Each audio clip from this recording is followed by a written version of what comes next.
Adrian Nichols, welcome to Beyond the Close. Hey, thanks for having me. Thanks for having me. Mate, I have to say, the light is doing a lot at the moment. We love it. It's like a bit of reggaeton here from Colombia. I had to get the matching disco, the mic out of the closet to get going, but nah, we're good. We're good to How go. how hard is it to get access things like microphones, tech in Colombia? Because I know in Bali it was bloody difficult. Yeah, no, it's pretty advanced here. It's actually not like people think. Colombia's good, man. The shopping malls are all good. We've got everything we need. Excellent. So why don't we start with, love for you to introduce yourself to the audience. Mate, sort of who are you? Where are you now? What are you doing? What are you up to? And then we'll kick in. Yeah, perfect, guys. So my name is Adrian Nichols. I am currently residing in Medellin, Colombia, of all places. I landed here 10 months ago. So, yeah, I was a digital nomad for around 10 years.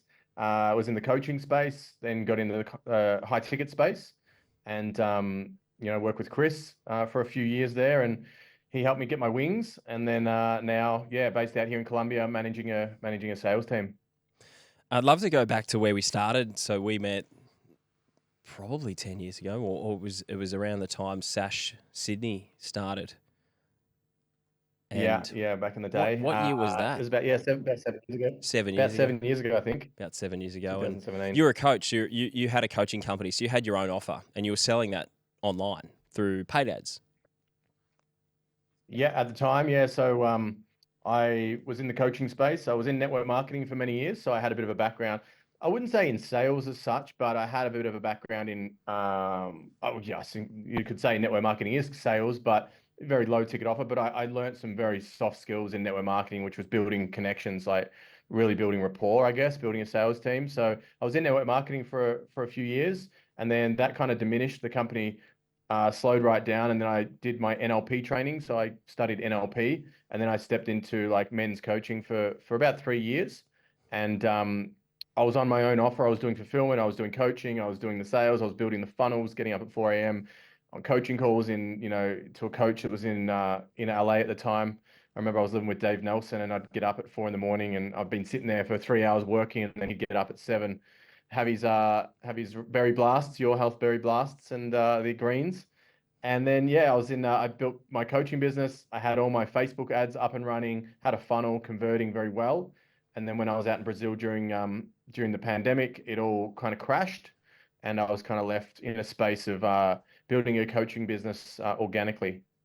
And we met. You had spent. I think you just gotten back to Australia, and you'd been overseas. You got stuck sort of overseas for a few years and couldn't come back into Australia because of the pandemic. And you're in Brazil. You were around. I think you had a partner at the time. No one spoke English, and you were sort of stuck there. And so when we reconnected, you were looking for the next thing. The coaching business had taken a bit of a turn, and you decided that you wanted out of that. You wanted something a little less stressful. And we spoke about high Yeah. ticket and getting onto the sales team that I was running. But take us back to that time. So what was sort of happening for you there when you moved back to Oz? Yeah, good question. So, yeah, essentially, I was kind of in that coaching business, wearing all the hats. I was in Brazil. My business went from being on a Facebook funnel that was converting very well. I was closing high ticket, so I was kind of closing on my own offer. It was a 3.5K program, men's program, and then while I was in Brazil, the ads went down. I'm running organic. I haven't been speaking English for a year and a half, being stuck in Brazil when they closed the borders to Bali in Australia. I was out there with a partner at the time, but other than her and her close friends, not a lot of people, yeah, spoke English. So over time, I just started to lose my personality. I started to lose my charisma, I guess you could say, that wittiness, Australian banter that we have. Like, you just lose a sense. I just lost a sense of myself, I guess. Um, that kind of come to an end. I could finally get back to Australia when they'd opened the borders up. I took that flight back, and then I did 2 weeks in quarantine, and then I was sitting in Melbourne in my mum's place at the time. The business had gone down. I was pretty banged up, and I remember having that conversation with you, and I remember Dave saying to us, "Oh, you should speak to Chris. They're looking for, he's looking to get off the phones and jump onto have someone on the offer." I said, "Yeah, get me on the phone to Chris." And I remember having that conversation with you. literally sitting at my mum's place, rock bottom, and you're like, yeah, let's do a role play. We'll do a role play, and then we'll get you on the calendars. And yeah, I remember doing the role play with you, and it was the worst. It was the worst. I've only ever done 2 role plays in my whole sales career, and it was. Maybe I've only done. No, I did two. I did two with you, the first one, and then luckily you gave me a second We chance had the because the redemption. first one was dismal. I Yeah, actually you didn't answer my message. You left me on red for about 2 weeks. I tell the I thought story I've that done it. one of my top closers, one of the top closers I've had, uh, completely bombed his first role play, and so that's something we relay that to our business clients, our recruitment clients, when they're being harsh to some candidates who come through and maybe don't do so well on their interview. And I should actually share that story, because it's easy as a manager or as a leader, because you're so busy. It's easy to go, all right, well, there's that performance and that's it. And honestly, you're at a bit of a tough time, crossroads at your life, low on confidence and rebuilding, and had never sold high ticket. And again, you had sold your own offer, but you hadn't sold for another offer, and you'd not really made a professional career out of it. So, it was the first time you'd role played, so it wasn't great. And at the time I was stacked, and I had kind of in the back of my mind, I had written it off as like, I'll probably leave that one. But mate, the persistence paid off.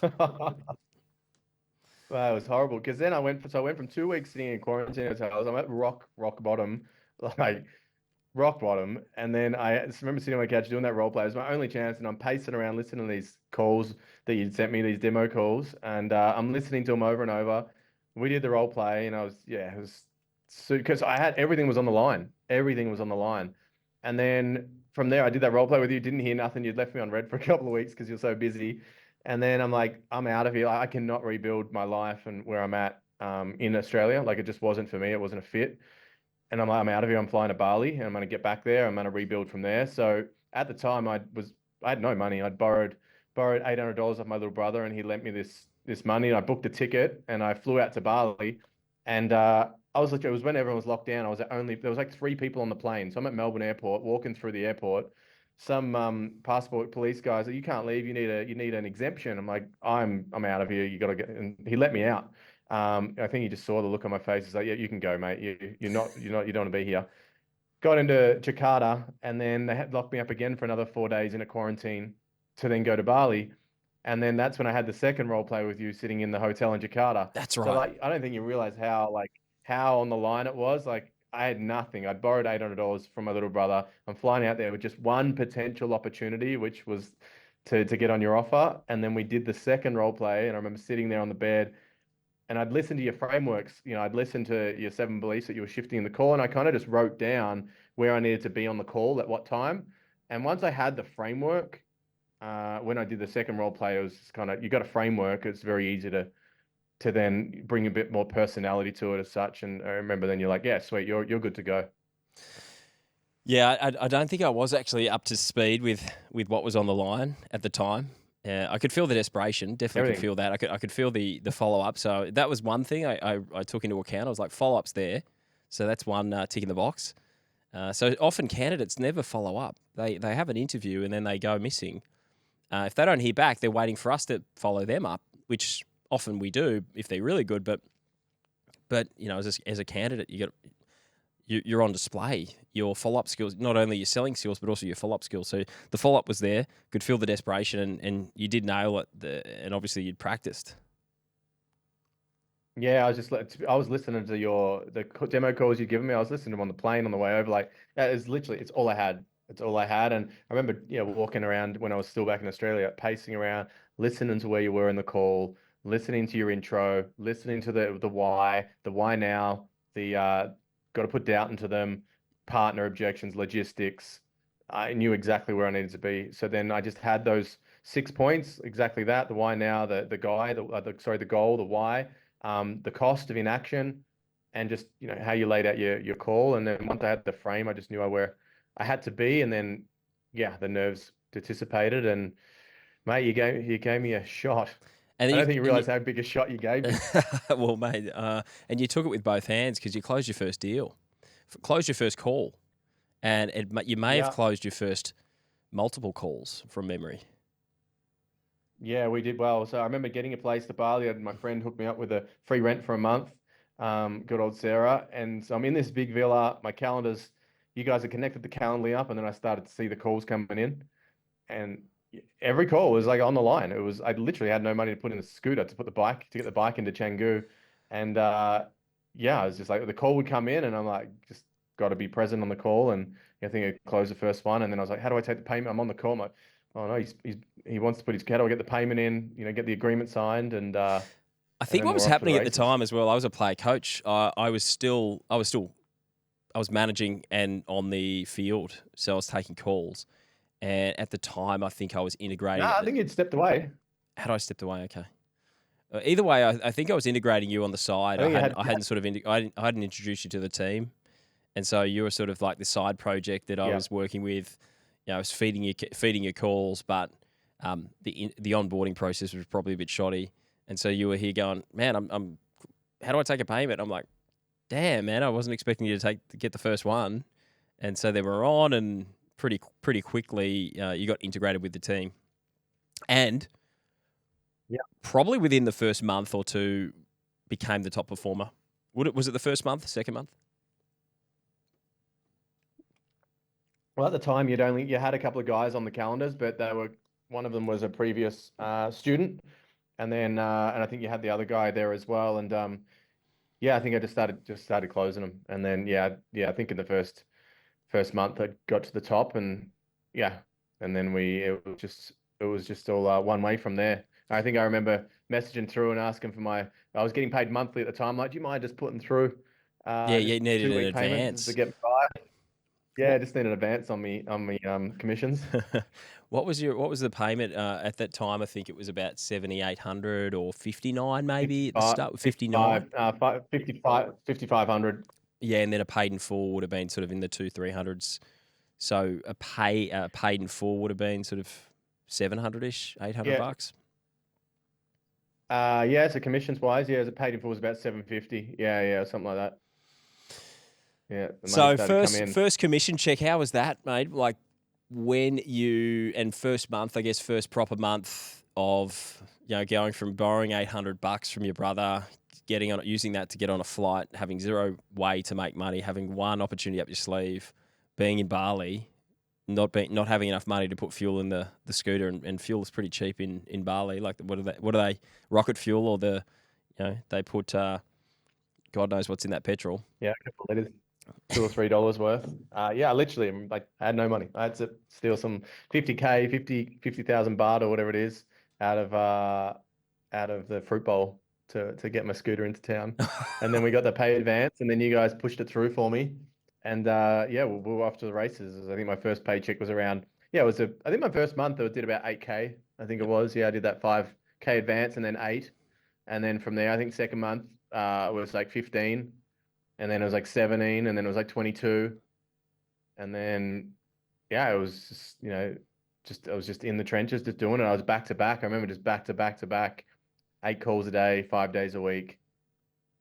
Yeah, it was In good Bali, zoned in in Bali. Bali. What was your best month? What's your best month in commission as a rep? So as a rep, I think my best month was around 37K on that offer. Yeah.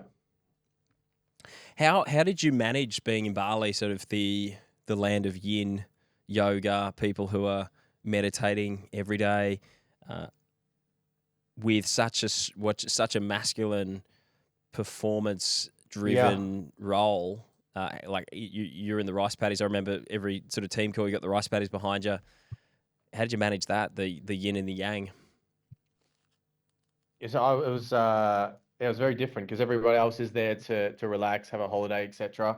And yeah, I was just in this crazy routine structure, getting up, training every morning. So first thing I'd do is wake up, I'd meditate, I'd go to the gym, just drive that scooter to the gym, drive back, and then straight onto those calls.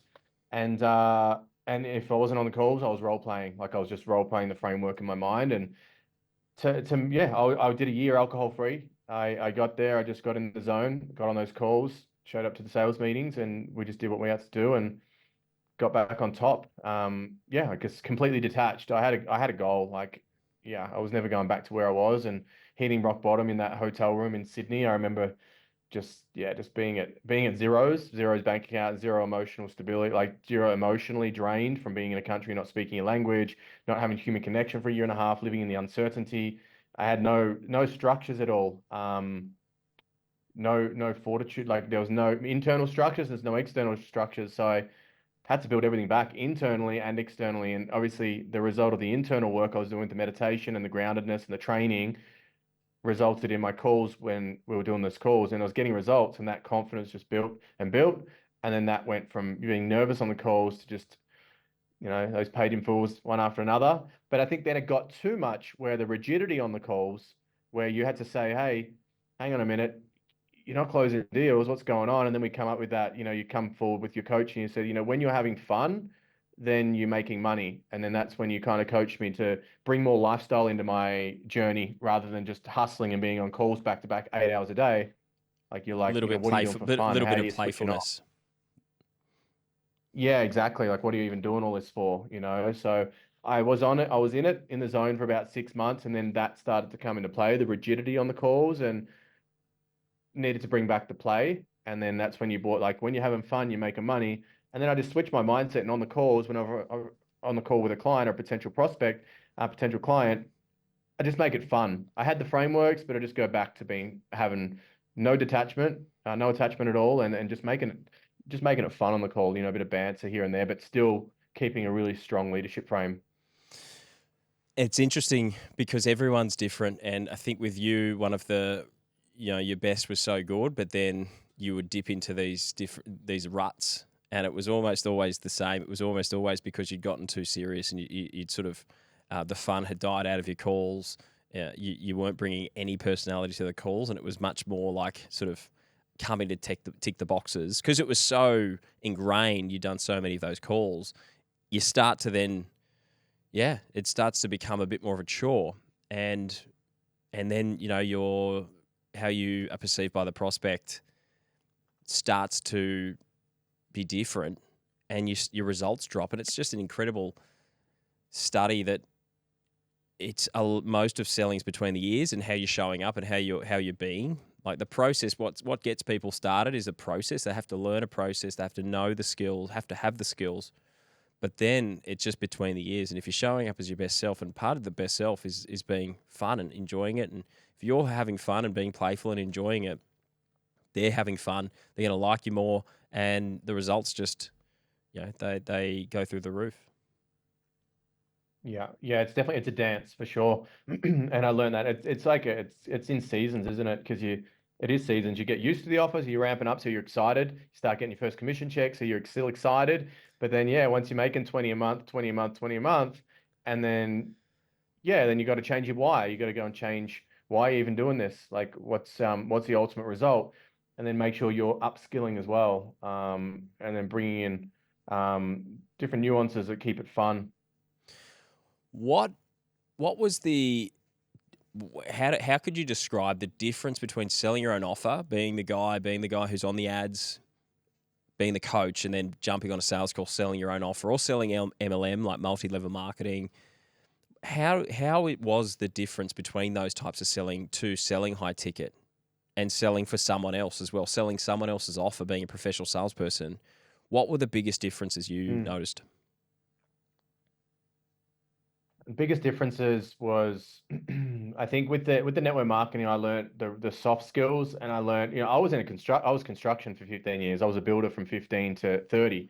And then I didn't get into network marketing until I turned 30, and I was able to get out of construction, move into network marketing. So I learned with the network marketing doing these three-way calls. I used to do a three-way call where you'd get the prospect, the person's like, oh, I don't know too much about the product. I'll put you on the call to my friend and they'll tell you about it. So I used to do these three-way calls. And I used to have to ask, like, because it was a nutrition product at the time, I used to have to ask, middle-aged women, like, how much weight do you want to lose? Where do you want to lose that weight on your body? So, like, I'm a builder. I got this building mentality. I'm a strong Australian guy. Like, why am I asking this lady, like, where on her body does she want to lose 20 kilos, And I learned, and PTs have to do this as well, but I had to learn how to have hard conversations with people, like how to get uncomfortable. So I was able to bring that into the high ticket sales, like being able to ask hard questions, like, from a a frame of mind as like, who am I? The question will always, it would always come up as like, who am I to ask this, this question of this person, you know? So I was able to bring those skills in, but the skills that the difference between the high ticket and the network marketing is definitely, well, it's a 45-minute strategy, isn't it? So you need to know where you are on the call, you're pacing time. You've got to learn to be able to frame the call so the person knows not to take a long, you can't have your calls go over into the next call. You want to make sure that the client stays in your frame, that you're leading them down the buyer's path. You're also listening for the nuances and the language patterns that they're using. You know, this person just window shopping or if they're actually serious. And over time, you pick up the skills and you start to, the more you do it, the more you start to hear the little nuances and you know straight away where they are between a 5 to a 10, you know, between 1 and 10 buying, you'll get on the call and like this person's around a 6. I've got to take them from a 6 to a 10 with my skills. Or, you know, this person gets on and even if they say, yeah, I'm a 9 and you think they're a 9, you still need to learn the skills to be able to push back on them and get them back. So, you know, it's not just all push energy. You really got to pull away. So then because they're the ones that are usually the red flag. You get to the end of the call and they're like, yeah, that's good. I want to think about it. And it's like, because, you know, you thought they were so bought in, but you didn't tick the boxes as you went through the call. And you went into overdrive and tried to bulldoze through, and then that sort of raised resistance, and it's very delicate at the end, especially at the end. It's that sort of that dance, like you say. You got to zig when you need to zig and zag when you have to zag, and often people get it wrong. What? So yeah, I mean, because what we closing, getting to the end of a call, like taking someone from a Facebook lead, they've inquired, they've clicked an ad, they've landed on a sales call, and then you got to take money at the end. You know, it is a dramatically different sale to most sales and most types of selling. Like even network marketing, you're building relationships, you're running events, you're networking, and sales happen because relationships are built over time, and closing is very different. And selling someone else's offer as well is also another level to your own. So, what skills did you have to master, and what did we work on? Obviously, coming in that sort of helped you become such a high performer. I think the biggest thing you taught me, Chris, was frame. Like it's so important to frame. And at the time, I was a mindset coach in the program, but that came later. But in the beginning, just framing, like, you know, there's a little bit about my background, just so you know who I'm talking to, and just really remove that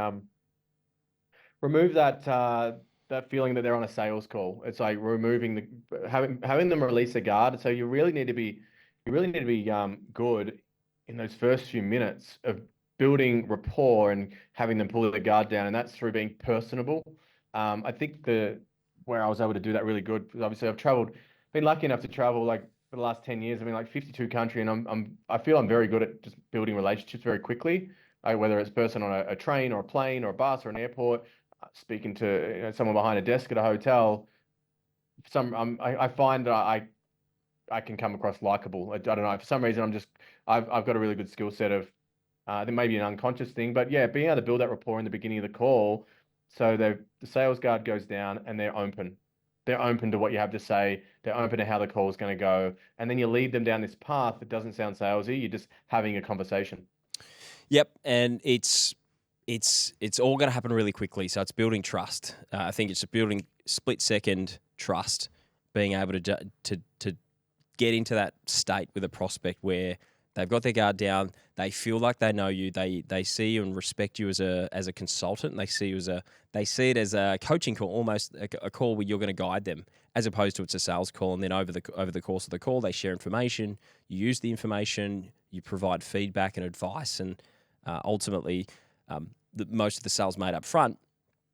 And then you've got to be good enough to close it at the end as well. And I think that's where being assertive, being direct, driving a conversation is really important. That's what you did really well when you're, even when you started. I think that was just natural for you.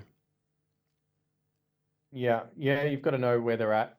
I think you've got to know where they're at in the call, and then I think the biggest thing was making it conversational, but then making like them feel like they made the decision. So there was never a hard close. And, what you taught me was just as long as they're in this framework, as long as you stick to it, make sure they doubt that they can't do it themselves, make sure they know there's a cost of inaction, get the partner out of the way early on, put them in a place of empowerment, and then that whole, pitching the offer and sharing the offer and then like putting on the end of it. Is that what you're looking for? It's like with that tonality, it's just like tonality was a massive one. Like it's never about what you say, it's about how you say it. And I think you look at that wheel of communication, you've got, when you don't have body language involved, it's so heavy on tonality. 7% is about what you say, and pretty much the rest of it's made up by the tonality. And yeah, it's like those little nuances. Like, is that the kind of program you're looking for? And they're like, yeah, that actually is. Oh, okay. And it's like not getting on that, like going into the enrollment, then it's like, oh, okay. And why do you think that is? And then getting the double tie down. But all these little things, these little nuances come with, reps. Yep. Counterintuitive. Get them to sell you, not the other way around. So if you've got a prospect who's selling you on why they should do it and what they like about, the solution you've provided, much more powerful. And so, man, like getting those first 2 years were big for you. It was a real transformation. And I remember you went from having $0 in the bank. What did you end up with after the first 2 years in high ticket?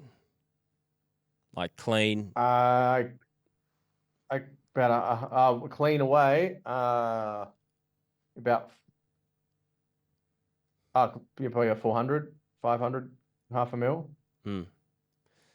Yeah. I think we sold. I think on that offer, I put 5 mil through. I think we did 5 mil in 2 years, and on the back end of the second year, I was winding down.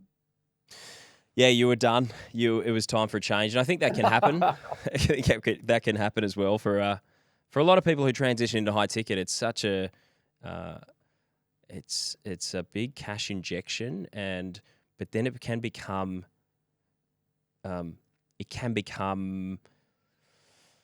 almost you just adapt to it.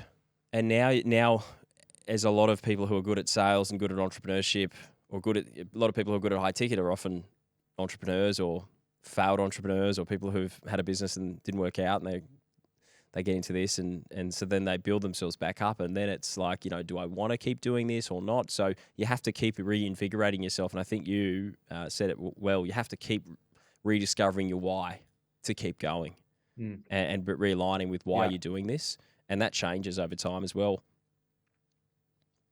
Yeah, and that's what I look for. Like you want to look for in any person you put on your offer is such like what's their why? Like why are they even on the offer? Because it's just for the money. Eventually that runs away, and eventually they'll get the money. It's like what else? Maybe a strong why, like they're having a baby, or like me, I was at rock bottom. There's nowhere else to go. Whatever it is, and even if it's just the internal motivator is to make more money, it's like, well, why?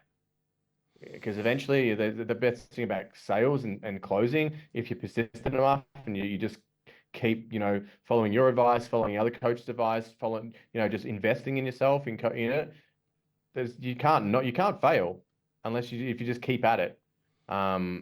Because it's an hour of skill you need to learn, an hour on that call, an hour you need to master, of how to take someone from where they are to where they want to go, and to be able to take payment. And what I love most about those 2 years was you get these wins every time you make an enrollment. You get this win. I remember I was up in the mountains in Bali. I took like 6 weeks, and I was up there in that villa, and I think we had a couple other guys on the team, Tommy and Joel, and the setters, and we're all in a chat. And every time we get a sale, we're playing this different song in WhatsApp. Like we're just like anchoring to this song, and it was just going off all day. It was wild. Yeah, It was it's a good pretty ride. cool. Like the culture in a sales team, a high performing sales team that's winning, it's similar to a sports team that's winning.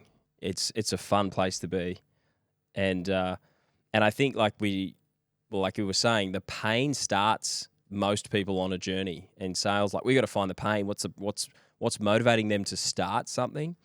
And in sales, often people get into sales because they're in pain, financial pain, and they want to get out of that pain. But once you're out of the pain, then we have to find out what's the next thing that we're working towards. Are we buying property? Brendan, who we've had on the podcast, he does developments. He's got big goals with his development. So he's not in pain financially. He's very sound financially, but he also is driven because he's got these big projects, which then put him out of his comfort zone financially. So he's, that keeps him going. So he kind of keeps himself in pain, I guess, with that type of, those types of goals. And I think people have to have goals as a sales rep outside of financial, because financial will get sorted. You get into sales if you're good, Finance will be sorted, and then you've got to work out what's next. Yeah, yeah, that's what I had to do, and then just reinvesting in yourself as well, like reinvesting in yourself. I did some hypnosis. I've actually just recently signed on back on with my hypnotist. At the time, I don't think you even knew about this actually when we were on that offer, but yeah, when I was getting that rigidity, when I was getting very rigid, I started working with a hypnotist. We did about 7, 8 sessions, but that's when it went from like 15,000 a month to like 25. Um, and he was just like, oh, can I get a testimonial? Like, can I get a testimonial for the work that we've done together? I'm like, hey, I did this. That was me. But those small little tweaks, anywhere you can, once you start making the money, yeah, you want to keep reinvesting it because you're the asset essentially. Like, and that's the beauty of it. We're making really good money as closers, or I was, and then yeah, I was just reinvesting it into coaching, building a team around me, because essentially, like, closers, when you're a high performance closer, it's like you're an athlete essentially. You got to manage your energy, you've got to manage your time, you've got to manage, um, you know, multiple areas because you're just on all the time. Yeah, you got to treat yourself like a finely tuned machine. Alcohol, Yeah. like you had the alcohol free, massage, gym, train, diet, sleep, uh, hypnotism. Didn't know about that. Yeah, yeah. And then the thing is that's pretty much when I stopped drinking, really. Like I have a couple of wines here and there, but once you get into a role like high ticket closing, you just know you know what's good for you and know not what's bad for you. And you're the asset. You're like a thoroughbred horse, you're not going to run it into the ground. And at the end of the day, you're on that enrollment call or that closing call. And if you slip because you're not on, it can cost you a commission, and that you potentially didn't help that person because you're off when you knew you could have helped them. And yeah, the commission checks always, when you blow that deal or, don't get that one because you're a little bit hungover or you've got other personal stuff going on and you're not the nuances really show up in this space of The sales. It's scoreboard just is the scoreboard is so, like, the feedback is so quick, and the scoreboard, how you show up is reflected on the scoreboard, and the scoreboard's your commission check. yeah. Yeah, recently in my team now, one of my closers, his father passed away, and we needed to make sure he was taking care of himself, and like personal things can come into play as well. So, you need to make sure you're taking care of yourself because that's going to show up on the call as well. Whether it's a breakup, I've heard there's a guy called King Keto in the US, and he tracks his closers' sleep. He's got them all with whoops and aura rings and he's like he does their macros. He tracks their sleep. He treats his sales team like a sports team. And the counter to that is, after I had a baby, is, because I was so dialed in on the biohacking and Whoop, Aura Ring, everything, like all the above. And then I had a baby and I was getting maybe 2 hours of sleep a night or 3 hours of sleep or 4 hours of sleep. And I was up multiple times. And so I threw the Aura Ring away. I'm like, man, this is a nocebo. This is making me feel even worse.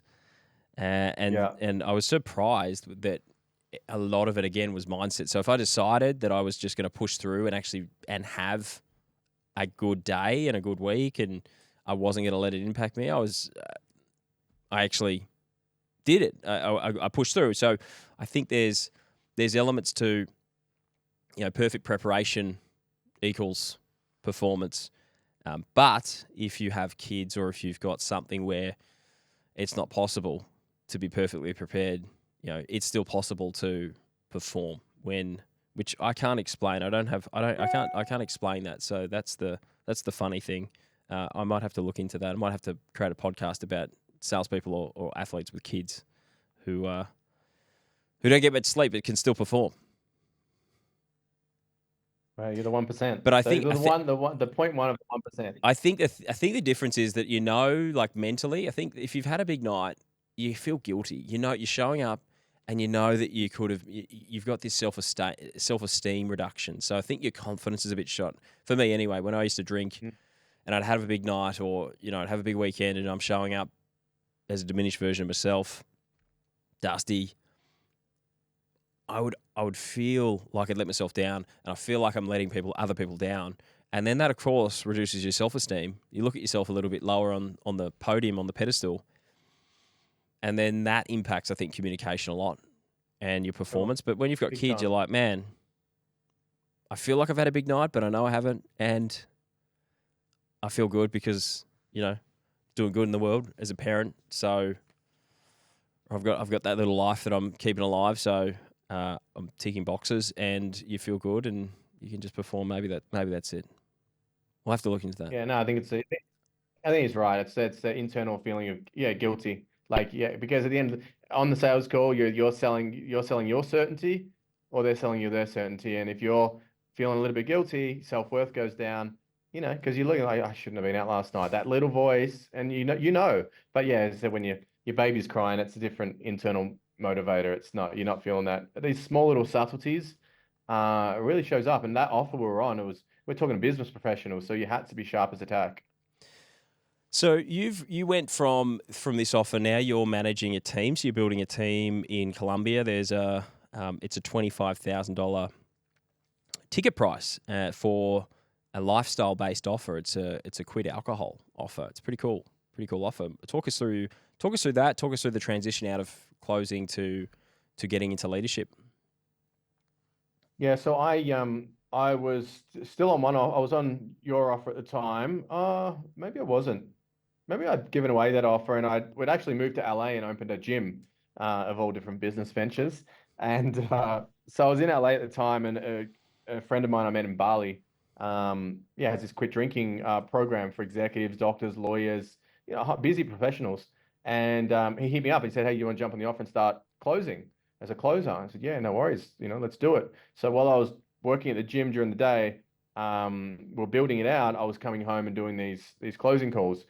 I only did like three, not even. I did one call. I closed it on the first close. And then after that, I took a second call, and there was no follow-up systems. There was no CRM. It was all done through WhatsApp and Calendly. And I'm like, the guy didn't show up for the call, and I didn't know, well, how do I follow this guy up? Like, where is he? There's no pipe, there's nothing. And so I then, considering the offer and the uniqueness of it, and it's such a good offer to be on. Um, at the time, he had one closer and he had a setting team, and it was just him. There was like five in the team, and I just shared with him, hey, you need this, you need that, you need infrastructure. We need to get a pipeline, and all this was for him. It was new. Like, what do you mean? Why do we need that? We're making, 150,000 a month. I don't understand why we need to add more. I'm like, we don't even have an agreement. We don't even have a payment gateway. Like, we don't even have you know, I can't even follow up anybody up. And if they no show, I've got no way to follow them up. And I was able to convince him, as the CEO, I was able to convince him to put me on as a consultant. So I come in as a sales consultant, not essentially as a sales manager, just to consult, like set up the back end, set up the systems. And we did an integration. We did a migration from his current setup into Go High Level. We set up all the automations, and because there was so much dropping out of the pipeline at the time, like he wasn't capturing anything. So for years, he's gathering all these leads. One call closed, they don't show up, never talk to him again. So we built the infrastructure, and over time, it was just a year.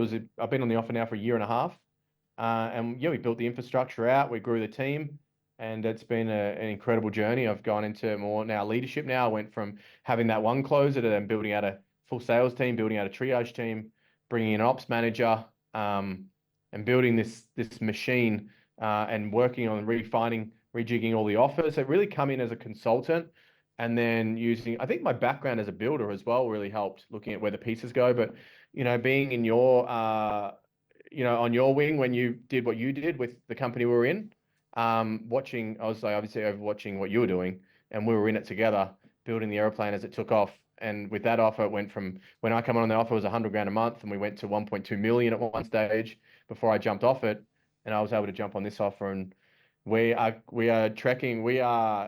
on track now for our first $1 million month. And we've got 5 days left in the month, and we're tracking at, I think, 850,000. So another 850 cash collected, and we've hit seven figures.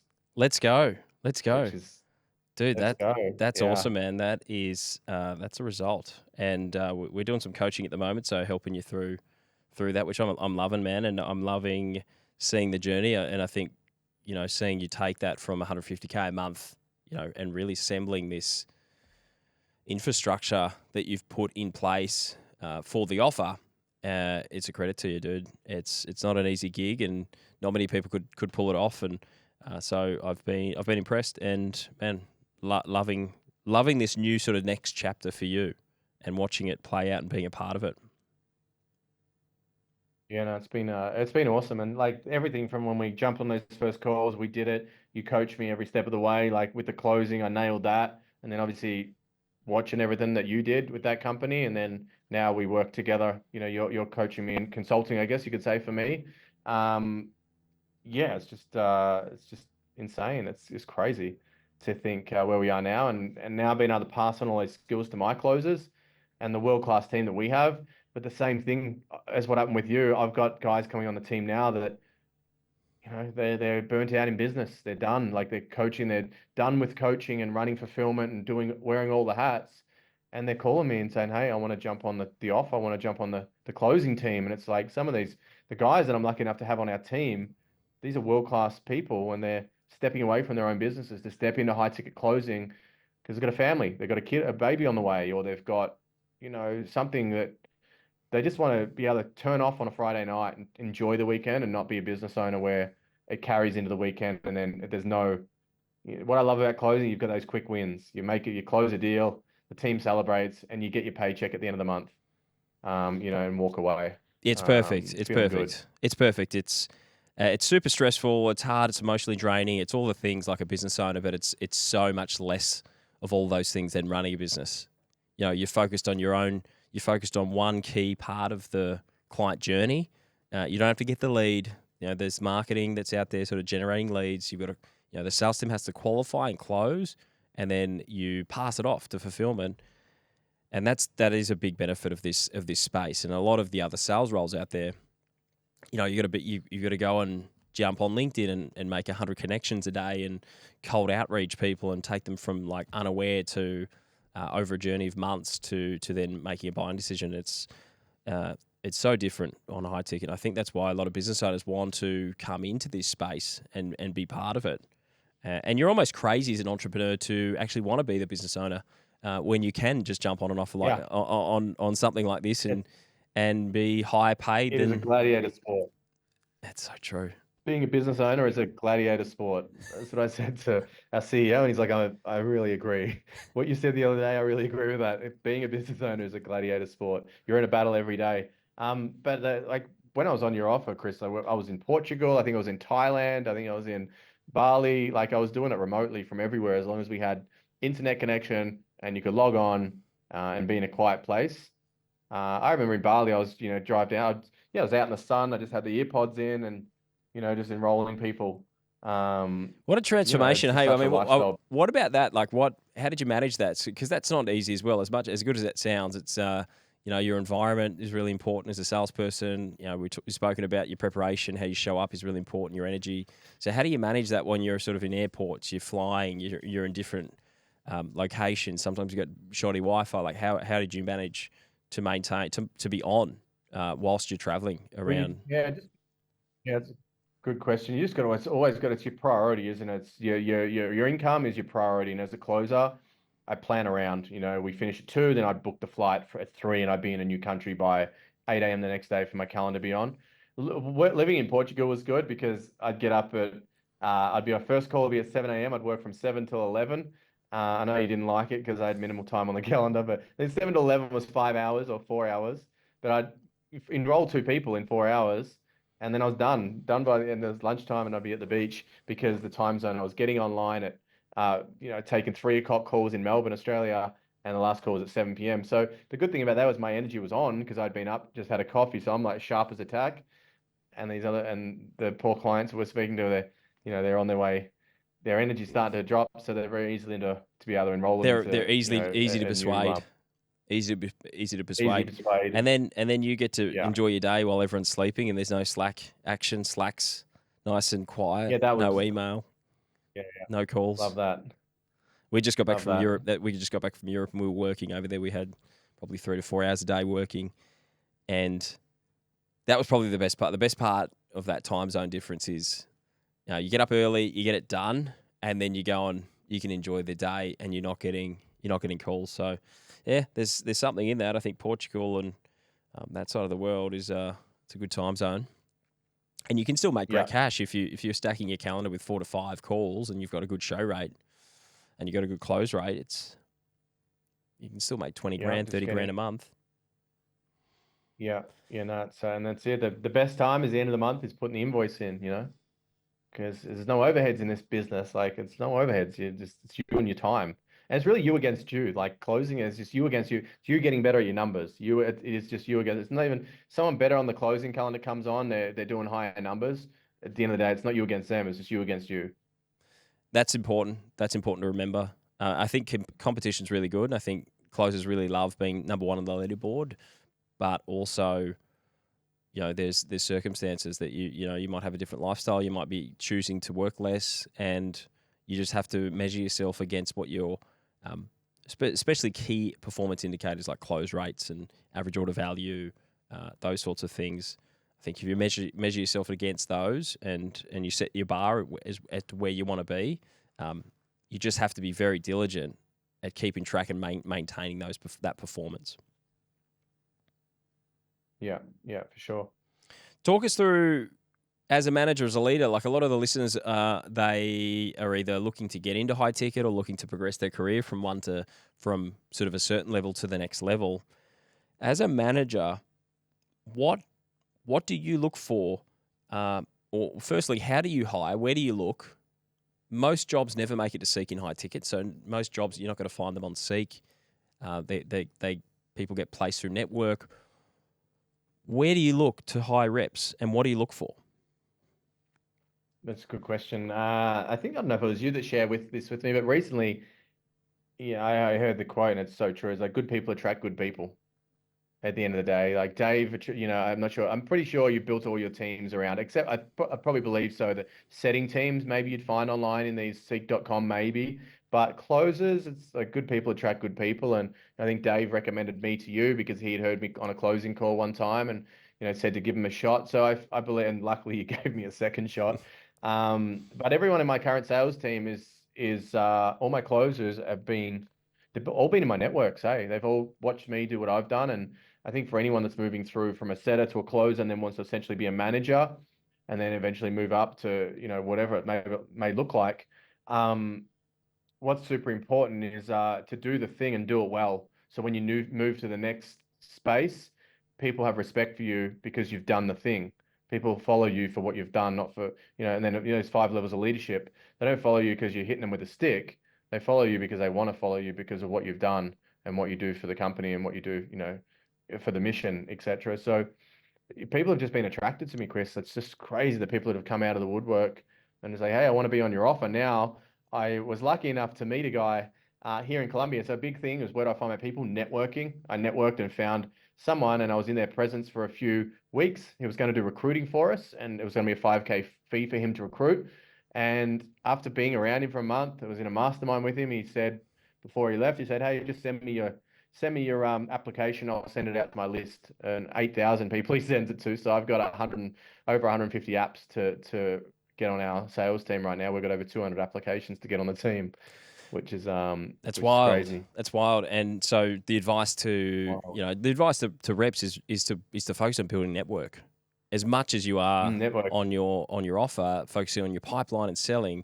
You should be focusing on building your network as well for the long-term vision of progressing your career. Yeah, yeah, building your pipe exactly. And then what I found was always been helpful for me, like considering from where I went from a high ticket closer to just in all areas of life is adding value, like just dropping some game to people. Like you're at dinner with the boy, you tell them how they can fix their offer. You tell them, on your setting call, frame the call like this, do that on your offer, or that would be better done that way, or you need to say this or that, and they do it, and they come back to you like, oh man, I implemented what you said, and our show rate's gone up 20%. So be willing to give away free game if you're learning stuff, closing or setting, or even if you know stuff in other areas of business. At the end of the day, how I got on the offer I'm on now is I said to the CEO, "Hey, you could do it this way. You could do it. You could be doing it better." And so your offers in And the this is how I do States, it. your offers in the States, it's 25,000. The commission's at 2,500 USD at the moment, plus some healthy paid in full commissions. So they're pretty good, and you've got at least one Aussie who's closing on that. So, what's the difference with? I guess what's the difference between closing an 8K or closing a sort of 9K offer to then getting into a 25K? Is there a Oh, difference, or is it more so the ROI and the value prop? I think the difference is the cars that the closers are driving is probably the difference. So it's just I literally don't, I it's don't the know. same sale, but you just get high comp. Yeah. Yeah, I think it all comes down to the mindset, doesn't it? Like when sometimes it can be like a bit of it hesitating to, oh, it's 25K paid in full. Like, am I good enough to take 25 on the phone? But at the end of the day, it's just a mindset. And yeah, healthy commissions if you're on a US offer and you're living in Australia. Like I live in Colombia. If I was on there's a guy in my building who's closing. He's my top closer now. But he's enrolling. He lives in Colombia. It's 4 times cheaper than US, 4 times cheaper than Australia. He's making US dollars. So where I'm originally from Australia, you are, that's 1.5 what we earn, and then 4 times cheaper to live. So pretty healthy commissions. But mind you, he's been on a dating offer for the last 2 years, and he's been in the trenches. He's been selling to 21-year-olds a 5K offer. He's done the reps, and then now he gets on a 25K offer, and he's getting these 25Ks paid in full. He's pretty Fair happy with play it to for him. sure. Fair play to him. Yeah. And that could happen. Yeah, it's unrealistic to think you're going to jump onto that sort of level offer from scratch, from zero. And it's Mm. interesting because I talk about the A grade offer. And an A grade offer is really if you're an elite athlete or an elite driver, if you're an F1 driver, you want to be driving. You don't want to be driving a Holden Barina. You want to be driving the best car. But often, only a year and a half ago, this offer that you're on now, you've got closers who are earning 30, 40K USD and performing. But only a year and a half ago, the offer was a bit of a roughie. Had no systems. It was in WhatsApp, but it would have Yeah, been, yeah. well, for you, as you found, it was a rocket ship ready to take off. So I think the skill is in the industry is not only just looking for the established where it's just it's obvious from the outside that it's a great offer. It's the perfect unicorn. Where there's so many out there, so many new businesses popping up. There's so many offers out there. There's so many people who are really just brilliant at what they do, and they provide such value to their clients. But they don't have great systems. They don't have a great operations structure in their business. But if you're a sales rep and you Mm. get started with that company, the long term journey and trajectory is unlimited. Well, yeah, you're just not coming in just as a closer. You're coming in like you're learning business. You're overseeing the whole thing. You're on sales meetings. You see how the meetings are run. You're on marketing meetings. You get to sit in those. You see how that's run. You're seeing the whole infrastructure. You're seeing how everyone communicates within the business. So once you learn the skill of high ticket closing, you've got the key to anyone's business because no business owner wants to be on the phones for the rest of their life. So when it comes back to the networking, you could be at a mastermind or something. Like I was recently in a mastermind in Miami, and these guys had an offer, and I just told them about what we did and what we've done, and then they want me to do consulting, they want me to get in and run the team. But once you've closed high ticket and you know the infrastructure, you know the ecosystem, you could have a conversation with someone that's a unicorn. They're only doing they're a business owner, they're doing 100 grand a month, but they don't have any systems, infrastructure, they don't know how a sales team is run, and you could be the guy or the girl that takes them from being a 6 figure a month business to a 7 figure a month business, and then getting a healthy commission on that. Going in for a percentage or whatever that may look like, because the value you're bringing. That's the beauty of high That's the ticket closing, ROI. I because mean, if we closing just look at the cold facts, I mean, we can't attribute everything to you coming in, but if you say 150 grand to 800 grand now, where you're at now, and potentially to a million, it's a lot of that you can attribute to better systems, better leadership, allowing the founder to focus on what they're doing, and being good at that end of the business, and letting you sort of grow the biz. So there is big ROI there. But I've got a question around now. Just you're facing what I used to face managing you. What's the biggest challenge as a sales manager? It's where to put your attention. It's you're juggling as a sales manager. Like, well, considering this is it's still in startup. This is an established business. We're building the ship as we go, so it's being pulled in all directions for me right now in my role. But specifically as a sales manager, would be hiring. Yeah, making sure you're hiring the right people. So hiring slow, firing fast, as they say. Make sure when you do hire, you hire. There's all different areas you need to hire for. You need to, and you said it well. You hire for skills, yes, but the skills are teachable. You want to look for someone that's got assertiveness and that could build trust. So as long as they're assertive, they could build trust and persuade. Then you can teach them the skills. Um, and they've got to be a culture fit for the team. Like the whole team is an ecosystem that works in harmony. And if you've got a world class team and you bring someone on that team that essentially, let's say, our team, let's say we've got all biohackers, we've got people in performance, and then we have someone come on the team that is drinking a Slurpee or drinking a Red Bull, like drinking Red Bull cans while they're on sales meetings, these little nuances it's not a culture fit because it's not in alignment with what we're trying to promote. So just little things that you don't think about, but like world class people on a world class team want to be they want to be around world class players, like A players. So yeah, For that's sure. that's a big Players the cult.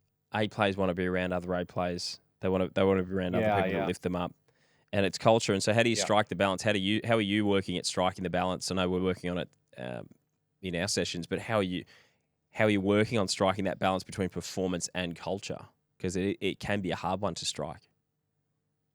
Yeah, so we only I don't like discriminate. We do only look to hire over 35 because our offer is first doctors, lawyers, CEOs, etc. So over 35. So we look for a cultural fit like within age and experience. This is how we hire on this specific offer. And then we do a process now. It used to just go straight through me, then onto the calendar. Now we go through myself, through our ops manager, then back to me. So we've got more eyes on it. And then we do look at culture fit and we are looking at their why. And we tend to hire based on their why. It can't be just about the money. It needs to be more, more to that, more of a wholeness approach. We don't want just, it to be the Wild West. And then the team isn't like all go, go, go commissions. Our team is based on a lot of empathy. They're actually making a difference, helping people quit drinking. So we've got to bring the mission into the offer as well. So they need to have they need to want to make an impact as well.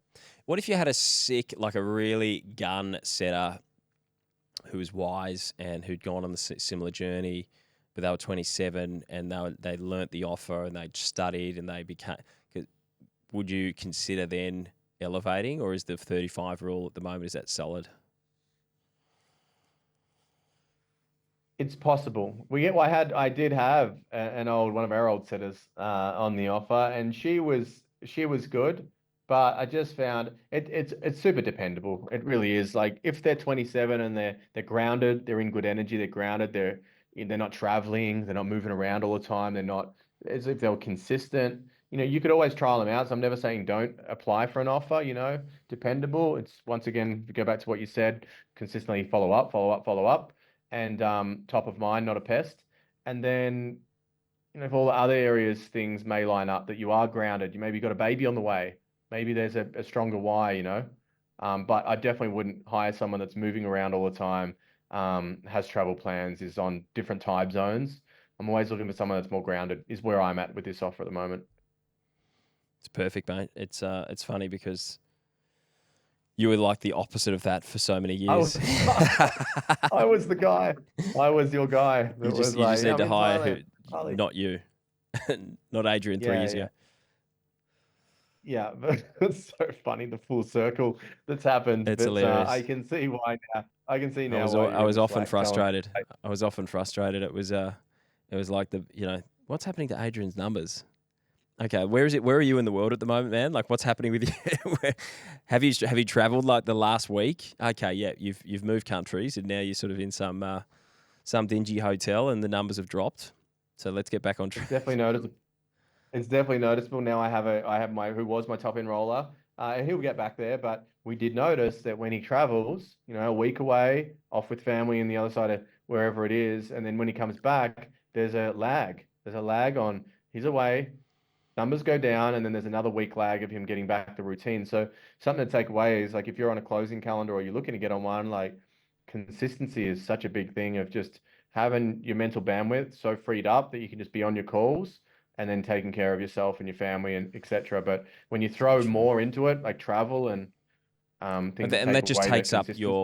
takes up everything, your focus. Like you say, the mental if you've got Yeah, your environment how you want it, how you like it, and it's predictable, and you don't have to think about it, mm, then all your focus can go into performance and closing and selling and just and having fun, and you win. yeah, yeah. So there was I was a high performer, luckily, but yeah, I definitely wouldn't recommend if you're not performing at the highest level to not move around. There's a Just certain level to where you can get away with more. So like any yeah, yeah. like the top sports players who have their The Dennis indiscretions in the Rodman. media. If they're an absolute gun, there's a bit of wiggle room there. But if you're a fringe Yeah, player and you're being caught with your pants down somewhere, it's on the back page, I wouldn't expect another contract. yeah, 100%. Dennis Rodman. So you've been out and then you're on the court the next day. Yeah, But luckily he performed. luckily he was Dennis Rodman. Well, mate, this has been great. It's awesome to go back down memory lane and from where you were to where you're at now. It's an incredible journey. Finishing off with just some advice for people who are just starting out, someone who's new to the space, wanting to get into this, exploring it, thinking about maybe they're sitting in a cubicle at the moment listening to this podcast, thinking about making a shift into the wild west of remote sales and getting to this exciting space. What would be your advice?